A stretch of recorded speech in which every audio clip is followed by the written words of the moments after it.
નમસ્કાર મિત્રો, સ્વાગત છે તમારું અમારી યુટ્યુબ ચેનલની અંદર ને મિત્રો તમે વિડીયોની અંદર સાંભળ્યું હશે કે કીર્તિદાન ગઢવીએ જે મિત્રો ધીરેન્દ્ર શાસ્ત્રીને એક ભજન સંભળાવ્યું છે અને ભજન સાંભળીને મિત્રો ધીરેન્દ્ર શાસ્ત્રી એટલા બધા ખુશ થઈ ગયા કે વાત જ જવા દો। હા મિત્રો, તમને બધાને ખબર જ હશે કે થોડાક સમય પહેલાં ક્યાંક ને ક્યાંક મિત્રો ધીરેન્દ્ર શાસ્ત્રીને લઈને મિત્રો ઘણો બધો વિરોધ ચાલી રહ્યો હતો સોશિયલ મીડિયાની અંદર। ક્યાંક ને ક્યાંક મિત્રો ધીરેન્દ્ર શાસ્ત્રીને ચેલેન્જો પણ આપવામાં આવી રહી હતી। હા મિત્રો, તો વાત કરવામાં આવે તો અત્યારે 5 તારીખથી લઈને મિત્રો 7 તારીખ સુધી રાજકોટની અંદર ધીરેન્દ્ર શાસ્ત્રી એટલે કે બાબા બાગેશ્વરનો મિત્રો કથાનું આયોજન કરવામાં આવ્યું છે। અને સાથે સાથે મિત્રો વાત કરવામાં આવે તો અત્યારે જે કીર્તિદાન ગઢવીએ મિત્રો ધીરેન્દ્ર શાસ્ત્રીને એક ભજન સંભળાવ્યું છે ત્યારે ધીરેન્દ્ર શાસ્ત્રી એટલે કે બાબા બાગેશ્વર ધામના ધીરેન્દ્ર શાસ્ત્રી એટલા બધા ખુશ થઈ ગયા કે મિત્રો વાત જ જવા દો। હા મિત્રો, તમને બધાને ખબર જ હશે કે રાજકોટની અંદર આજે મિત્રો કથાનો બીજો દિવસ છે।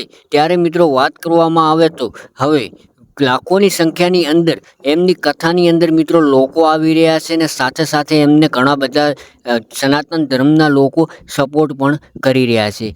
તો મિત્રો ક્યાંક ને ક્યાંક વાત કરવામાં આવે તો તમને બધાને ખબર જ હશે કે થોડાક સમય પહેલાં જે મિત્રો ધીરેન્દ્ર શાસ્ત્રીને એક ચેલેન્જ આપવામાં આવી હતી જે મિત્રો વિજ્ઞાન ગાથાના જયંત પંડ્યા દ્વારા અને પિયુષ જાદુગર દ્વારા। ત્યારે મિત્રો વાત કરવામાં આવે તો બાબા બાગેશ્વરના ધીરેન્દ્ર શાસ્ત્રી એ ચેલેન્જને સ્વીકારી લે છે અને સાથે સાથે એવું પણ કહ્યું હતું કે દરબારની અંદર આવીને આપણે એ ચર્ચા કરીશું। ત્યારે મિત્રો વાત કરવામાં આવે તો હવે આખરે મિત્રો પિયુષ જાદુગર અને વિજ્ઞાન ગાથાના જયંત પંડ્યા દ્વારા એમની મિત્રો હાર થઈ હોય એવું ક્યાંક ને ક્યાંક દેખાઈ રહ્યું છે।